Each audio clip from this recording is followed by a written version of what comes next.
Il-Forzi Armati ta' Malta u l-Korp tal-Pulizija huma żewġ korpi dixxiplinarji li ta' spiss jaħdmu flimkien fuq diversi sitwazzjonijiet delikati. Iżda din id-darba ħadmu flimkien fuq kuntest totalment differenti mir-rutina tagħhom ta' kuljum. Is-sibt filgħodu ikkollaboraw flimkien f'noti ħelwin hekk kif fil-Belt Valletta il-banet tal-Forzi Armati ta' Malta u tal-Korp tal-Pulizija ingħaqdu flimkien għal kunċert mużikali hekk kif waslet fit-tmiema il-ġimgħa ddedikata għas-servizz pubbliku. Dan il-kunċert beda b'marċ minn quddiem il-Parlament sal-Pjazza San George fejn hemmhekk tkompla l-bqija tal-ispettaklu. Kien hemm ukoll diversi attivitajiet għat-tfal. Din is-sena waqt dan il-kunċert kien hemm numru ta' attivitajiet ġodda fosthom fire drill li sar mid-drill team tal-Forzi Armati ta' Malta.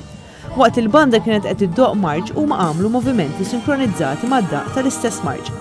Dan filwaqt is-sezzjoni ta' drums wettqet ukoll movimenti sinkronizzati mad-daqq ta' diversi siltiet mużikali. Dan il-kunċert offra spettaklu u divertiment lil dawk preżenti kemm Maltin kif ukoll turisti, bil-livell għoli ta' mużika kif ukoll bil-varjetà ta' diversi siltiet mużikali li mdorrijin nisimgħu fi musicals rinomati.